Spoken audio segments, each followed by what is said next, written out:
Pandesara GIDC road ઉપર આવેલા LIG આવાસ નંબર 192 ની હાલત હવે ખંડેર કરતા પણ બદતર થઈ ચૂકી છે। ગુજરાત રાજ્ય સરકાર જૂના અને જર્જરિત આવાસોને રીડેવલપ કરવાની અનેક પોલિસીઓ તો ઘડી દે છે, પરંતુ આવી જર્જરિત હાલતવાળા મકાનમાં રહેતા પરિવારોનું કહેવું છે કે તેઓ આખરે ક્યારે નવા મકાન મેળવશે અને મેળવશે કે કેમ તે તો આવનાર સમય પણ બતાવશે। પરંતુ હવે જોવાનું એ રહ્યું કે સ્થાનિક પ્રશાસન આ નાગરિકોને નવા મકાનો આપવા માટે કેવા પ્રયત્ન કરે છે।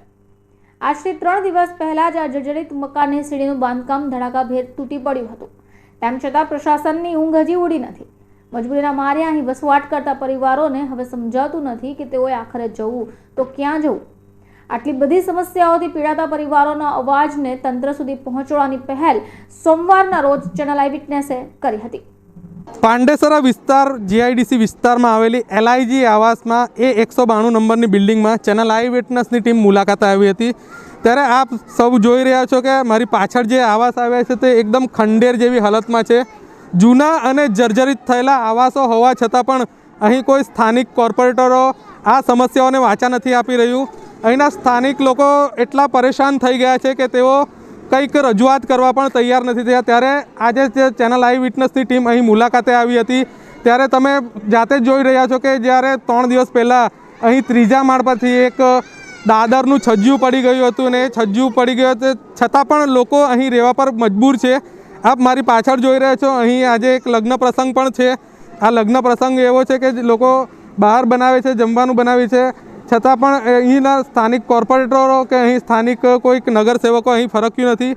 ત્યારે આપ જોઈ રહ્યા છો કેટલી ગંદકી અને કેટલુંક જર્જરિત અવસ્થામાં આવાસો હોવા છતાં પણ અહીં રીડેવલપમેન્ટ કે રિકન્સ્ટ્રક્શનની કોઈ પણ પ્રકારની પ્રક્રિયાઓ તંત્ર દ્વારા હાથ નથી ધરવામાં આવી। સ્થાનિકોએ અવારનવાર તંત્રને રજૂઆત કરી હોવા છતાં અહીં કોઈ જ પ્રકારના પગલાં નથી લેવાઈ રહ્યા। ત્યારે 2 દિવસ પહેલાં જે થયેલી હોનારત છે તેમાં કોઈ પ્રકારની જાનહાનિ તો નથી થઈ, પરંતુ લોકો એટલી દહેશતમાં આવી ગયા છે કે હવે રહેવું તો રહેવું ક્યાં અને જવું તો જવું ક્યાં। ગુજરાત હાઉસિંગ બોર્ડના જે મકાન છે એમાં છેલ્લા 20 વર્ષથી અમે રહી ચૂક્યા છીએ। જ્યારે બી આ જર્જરિત તો થઈ ગયા છે અને એનું રીડેવલપમેન્ટ કરવા માટે સરકાર કેટલા વર્ષોથી કોશિશ કરી રહી છે અને જ્યારે બી આ હોનારત થાય છે અને કંઈ બી દુર્ઘટના ઘટે છે ત્યારે એક જ જવાબ મળે છે, મંત્રી, કોર્પોરેટર, પછી હાઉસિંગ બોર્ડના અધિકારી, કોર્પોરેશનના અધિકારી, રીડેવલપમેન્ટ ક્યાં સુધી થશે અને ક્યારે થશે એનો કોઈ જવાબ એ લોકો પાસે છે નહીં। બીજું કે એ લોકો એમ કહે છે કે બિલ્ડરને અમે શોધીએ છીએ, અમે આમ કરીએ છીએ। આટલા મોટા પ્રોજેક્ટ માટે આ લોકો પાસે કોઈ એ છે નહીં, બરાબર? ખાલી કાગળિયા બતાવવા છે, પબ્લિકને ગુમરાહ કરવી છે અને જ્યાં સુધી કેજ્યુઅલિટી થશે નહીં ત્યાં સુધી તંત્ર જાગવાનું નથી, બરાબર? પરમ દિવસે બી અમે જઈને આવ્યા, મંત્રીને આપણે MLA સાહેબને મળ્યા, કોર્પોરેશનના અધિકારીને મળ્યા, ગુજરાત હાઉસિંગ બોર્ડમાં ગયા, પણ કોઈ સાંભળવા તૈયાર નથી, અમારા હાથમાં નથી। માંગણી એ છે કે આ મકાન જર્જરિત થઈ ગયા, તમે રીડેવલપમેન્ટ કરવાના છો તો ક્યારે કરશો? જ્યારે આખું તૂટી જશે, કેજ્યુઅલિટી થશે ત્યારે? છેલ્લા 10 વર્ષથી કાન પાકી ગયા સાંભળીને। સરકાર આવશે, સરકાર જશે, પણ કોઈ આનું નિરાકરણ આવતું નથી, બરાબર?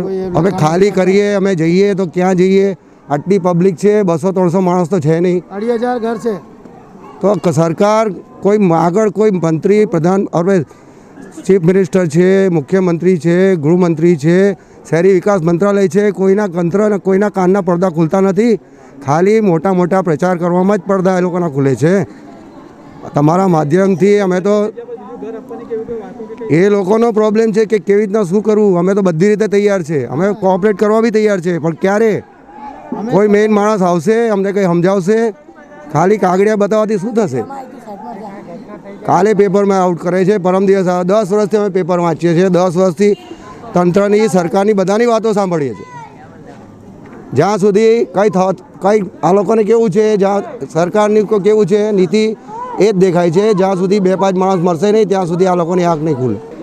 પાંડેસરા એલઆઈજી આવાસની હાલત એટલી ખસ્તા અને એટલી જર્જરિત થઈ ગઈ છે કે અહીં સ્થાનિક લોકોનું રહેવું અને અહીં રહીને તેમનું જીવન વ્યતીત કરવું એક સમસ્યા જેવું બની ગયું છે। આપણે જ્યારે અહીં લોકોની મુલાકાતે આવ્યા ત્યારે આપણે એમના મુખેથી સાંભળશું કે તેમનું આ આવાસો વિશે શું કહેવું છે।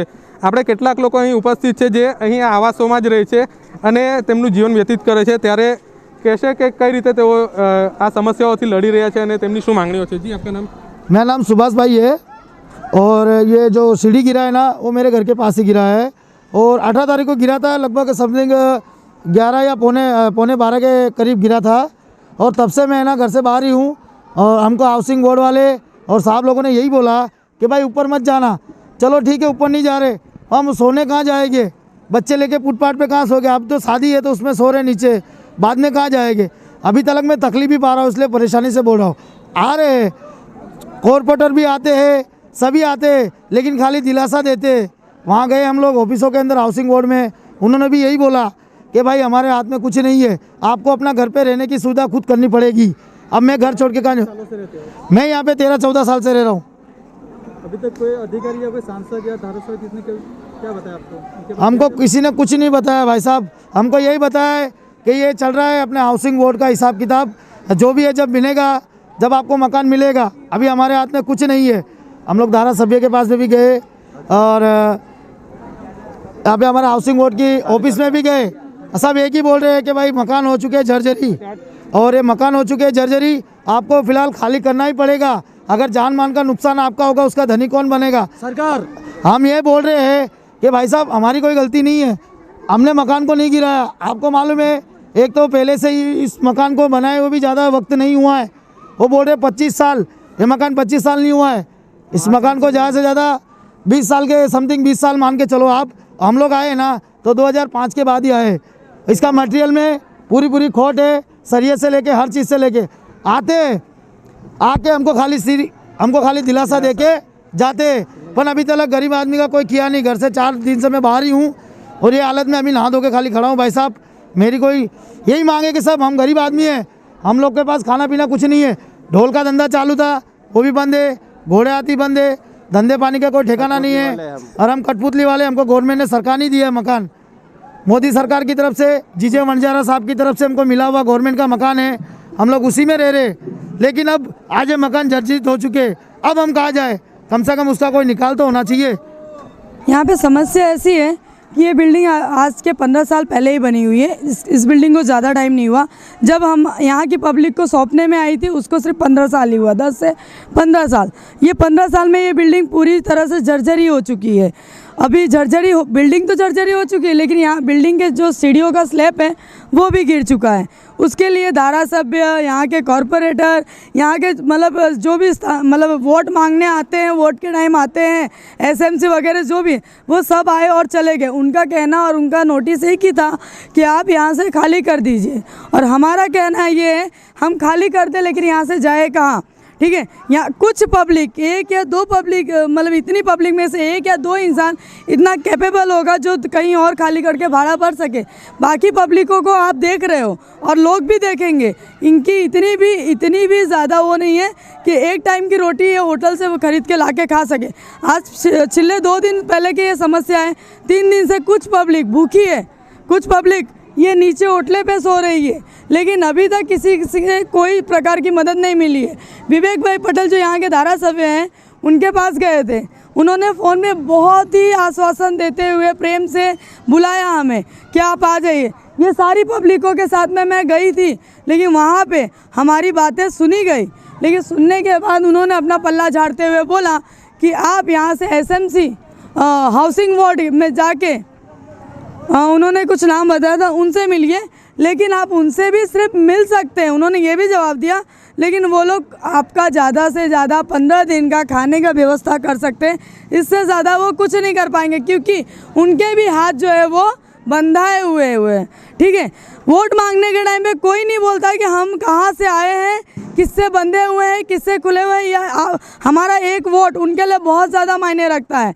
यहाँ तो काफ़ी सारी पब्लिक है, आज सभी पब्लिक जो है वो प्रॉब्लम में, लेकिन मदद किसी प्रकार की हमें नहीं मिल रही है। सपना जी, इतने सारे वादे हुए हैं, इतने सारे लोगों ने आपको यहाँ से वहाँ भेजा है, आपको क्या लगता है इनका कोई न्याय मिलेगा कि नहीं मिलेगा? ये सारे वादे, अभी इलेक्शन आ रहा है ना, फिर हमें दिए जाएंगे, हमारे साथ वादे किए जाएंगे, हमारे सामने बड़ी बड़ी बोली जाएगी, लेकिन जैसे 5 साल पहले बोल के गए थे और आज हम इतनी बड़ी मुसीबत में, हमारे सामने कोई नहीं खड़ा है।